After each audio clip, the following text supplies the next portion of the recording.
Right now, as you're watching this, 8 minutes of sunlight are racing toward Earth at 300 million meters per second. If the sun vanished, right now, this instant, you wouldn't even know. Not for 8 minutes. And after that, every hour gets worse. This is what 24 hours without a star looks like. The sun is so woven into our existence that we barely think about it. It drives our weather, our food chains, our ocean currents, even our body clocks. It accounts for 99.86% of all the mass in the solar system. Everything else, every planet, moon, asteroid, and comet, is a rounding error. So what happens when you pull the plug on the single most important object in our corner of the galaxy? Not forever, just for one day. Scientists have actually modeled this. The physics is well understood, and it's far stranger than you'd guess, because losing the sun doesn't just mean darkness. It means losing gravity, losing heat, and losing the invisible hand that keeps our atmosphere from drifting into space. Let's start the clock. The sun has just disappeared. The countdown begins. For the first 8 minutes and 20 seconds, absolutely nothing changes on Earth. The sky is blue. Birds are singing. Your coffee is getting cold at a perfectly normal rate. That's because sunlight isn't instant. It's a stream of photons, particles of light, hurtling across 150 million kilometers of empty space. Even at the speed of light, the fastest anything can travel in the universe, that journey takes 8 minutes and 20 seconds. The light hitting your face right now left the sun before you started watching this video. But here's something most people don't know. Gravity also travels at the speed of light. So for those 8 minutes, Earth still orbits a sun that no longer exists. It's like a ghost orbit. Earth is following the gravitational instructions of a star that's already gone. A cosmic delay. The moon keeps orbiting Earth. The tides keep rolling. Somewhere, a weatherman is cheerfully predicting sunshine for the afternoon. And then, at 8 minutes, 20 seconds, the last photon arrives. The final ray of sunlight Earth will see for the next 24 hours. And the world goes dark. At first, it looks like a sudden eclipse. People step outside. They look up. But the moon isn't there. And there's no sun behind it. The sky isn't the familiar dark blue of night. It's black, pure, deep black. Because there's no sunlight scattering off the atmosphere anymore. Stars are visible in every direction, even where the horizon was bright moments ago. Within minutes, the temperature starts to dip. Not dramatically, not yet. Earth's atmosphere is a surprisingly good blanket. It holds onto heat the way a thermos keeps your tea warm. The oceans are an even bigger buffer. Water has an enormous heat capacity. It takes a staggering amount of energy to change its temperature. The Pacific Ocean alone stores more heat than the entire atmosphere. So after 1 hour without the sun, the average global temperature has dropped by roughly 1 to 2 degrees Celsius. Barely noticeable, like a cool breeze rolled in. But 2 invisible crises have already begun. First, photosynthesis has stopped. Every plant on the planet has shut down its primary energy factory. Second, without the sun's gravity, Earth is no longer in orbit. It's now a rogue planet, hurtling in a straight line through space at 107,000 kilometers per hour. For 24 hours, this doesn't matter much. Earth would only travel about 2.6 million kilometers, roughly 7 times the distance to the moon. A blip, cosmically speaking. Meanwhile, on the surface, something strange is happening in cities. Millions of people are flooding social media. Theories are everywhere, but the internet still works. Power grids are still running. Because here's the thing, Humanity actually handles the first hour reasonably well. We have artificial light, we have heating, we have natural gas and nuclear power plants that don't need the sun. But comfort is temporary, and the clock is ticking. 6 hours in. The global average temperature has now dropped to roughly 5 degrees Celsius. That's a 10-degree plunge, the equivalent of going from a pleasant spring day to a cold winter morning. In tropical regions near the equator, this is shocking. Places like Singapore, Nairobi, and Sao Paulo, cities that have never dropped below 10 degrees in recorded history, are experiencing temperatures they have no infrastructure for. Wind patterns are going haywire. Normally, the sun heats the equator more than the poles, which drives global air circulation. Without that uneven heating, wind systems start to stall and collapse. The jet stream, that river of fast-moving air 10 kilometers above your head, begins to wobble unpredictably. Weather forecasts become meaningless. The ocean surface is still above freezing. Water cools slowly, remember, but evaporation rates have plummeted. The water cycle is grinding to a halt. Without evaporation driving cloud formation, existing clouds are thinning. And here's the cruel irony. Clouds actually act as insulators, trapping heat near the surface. As they vanish, Earth loses heat even faster. Animals are reacting. Nocturnal creatures, owls, bats, foxes, have emerged, confused that their usual brief window has extended indefinitely. Diurnal animals have gone silent, hunkered down, waiting for a dawn that isn't coming. In the oceans, plankton, the tiny organisms that produce over 50% of Earth's oxygen, have stopped photosynthesizing. They're still alive, running on stored energy, but production has ceased. For 24 hours, this is survivable. There's more than enough oxygen in the atmosphere to last centuries. But it's a warning of what would happen if the sun stayed gone. Governments are now in emergency mode. Across the world, leaders are scrambling. Nobody knows if the sun is coming back. Demand for heating fuel is surging in regions that weren't prepared. Tropical nations have almost no heating infrastructure. Millions of people are burning whatever they can find. 6 hours without the sun, and civilization is still standing. But it's shivering. The real cold hasn't even started yet. 12 hours, half a day. The average global temperature has now fallen to roughly -10 degrees Celsius. That's 14 Fahrenheit. Lakes and rivers in temperate regions are starting to develop a skin of ice. Not thick enough to walk on, but it's forming. In 12 hours, frost is everywhere. It coats every blade of grass, every car windshield, every rooftop. The world is developing a white crust.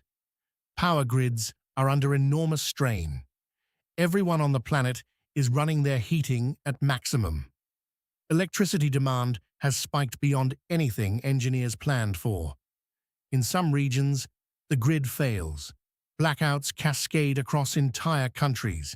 And without electricity, there is no heating, no light, no communication. Just cold darkness.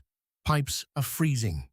In buildings without heat, the water in pipes expands as it crystallizes, cracking copper and PVC from the inside. By the time heat returns, millions of homes will have burst plumbing. Car engines won't start. Diesel fuel begins to gel at around -15 Celsius. Roads are sheets of black ice. Transportation has effectively stopped. The ocean surface temperature has only dropped about 2 degrees. Water is incredibly stubborn about giving up heat. But waves have calmed. Without wind energy from solar heating, the seas are growing eerily still. Now here's where it gets psychologically terrifying. It has been 12 hours. There is no hint of dawn, no glow on any horizon. Every human on Earth is experiencing the same thing. Permanent, total night. Humans are not built for this. We are deeply, evolutionarily wired to expect the sun to rise.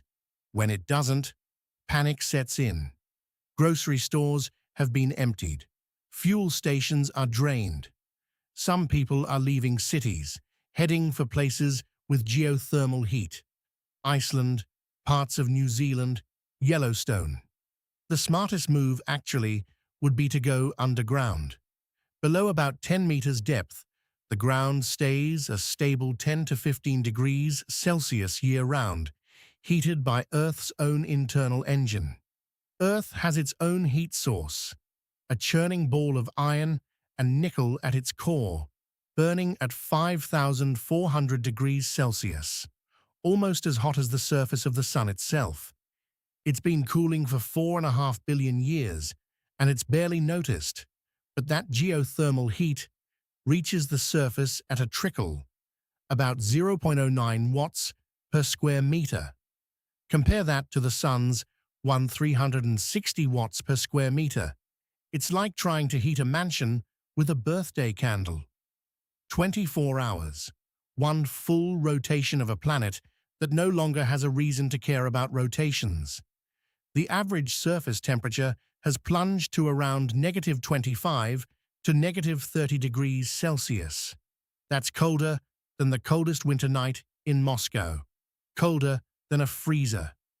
Every exposed body of fresh water on Earth, every pond, puddle, fountain, and rain barrel is frozen solid. Rivers are freezing from the banks inward. The Thames, the Mississippi, the Amazon, a river that has never in its history had ice, is developing a thin, frozen crust. The oceans are still mostly liquid. They're too vast and deep to freeze in a day. But a thin film of ice is forming on calm coastal waters. The first sea ice humanity has ever seen in the tropics. The atmosphere itself is changing. Water vapor, a potent greenhouse gas, is condensing and freezing out of the air. As it does, Earth loses more of its insulating blanket, accelerating the cooling. Plants are dying. Not all of them, not yet. Trees with deep root systems and thick bark can survive extreme cold for days. But tropical vegetation, crops, flowers, grasses, anything not adapted to freezing, is already dead. The global food supply is devastated in a single day. Crops across every tropical and temperate farm on Earth, destroyed. Even if the sun returns right now, the agricultural damage would trigger food shortages for months. And what does the sky look like after 24 hours of darkness? Astonishing.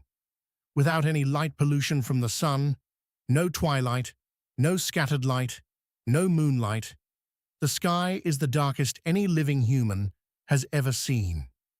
You could see the Andromeda Galaxy with your naked eye, a fuzzy smudge 2.5 million light-years away.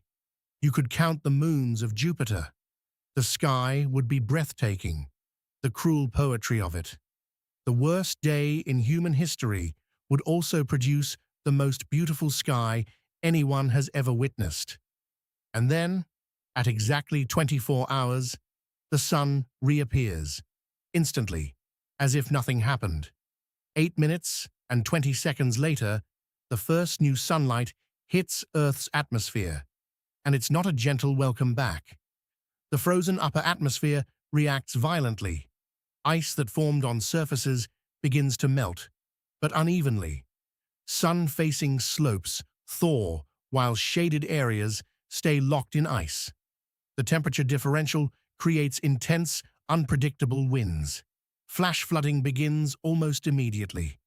All that ice on roads, rooftops, and fields is now melting into water with nowhere to drain, because the drainage systems are still frozen underground. Remember those burst pipes? As heat returns, millions of homes and buildings start flooding from the inside. The plumbing catastrophe alone would cause hundreds of billions in damage. The ecological toll is staggering. Tropical rainforests have suffered irreversible damage. Coral reefs, already stressed, have experienced a thermal shock that many won't recover from. Billions of insects are dead. It would take weeks for global temperatures to fully normalize, months for weather patterns to stabilize, years for agriculture to recover. A single day without the sun doesn't end when the sun comes back. The consequences echo for a generation. But here's the part that will genuinely change how you think about this.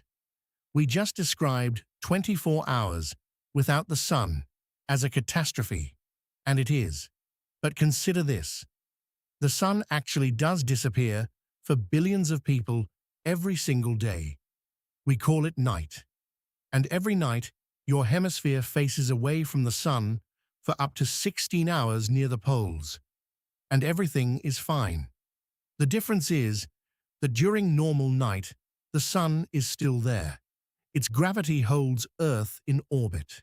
The day side is still being heated, and atmospheric circulation carries that warmth around the planet. Night isn't the absence of the sun. It's just being in its shadow. What makes our thought experiment terrifying isn't the darkness. It's the loss of gravity and heat input simultaneously. The sun isn't just a lamp. It's an anchor, a furnace, and an engine of every weather system, ocean current, and living thing. Every second, the sun converts 600 million tons of hydrogen into helium through nuclear fusion. It loses 4 million tons of mass in pure energy every single second, and has been doing this for 4.6 billion years. And it's barely halfway through its fuel. We are, right now, living inside the output of a sustained thermonuclear explosion that has been running without interruption for longer than complex life has existed. And we call it a nice day. Maybe the real question isn't what if the sun disappeared. It's how insane is it that it hasn't. If this made you think, hit subscribe. Bigger Hypothesis is a brand new channel, and we've got a lot more questions to explore. Next week, what would happen if gravity doubled for just 5 seconds? Drop a comment telling us, would you survive 24 hours without the sun? What's your plan? I want to hear the wildest survival strategies, because here at Bigger Hypothesis, we don't just ask what if. We do the maths, we follow the physics, and we find out what the universe is really made of. See you next week.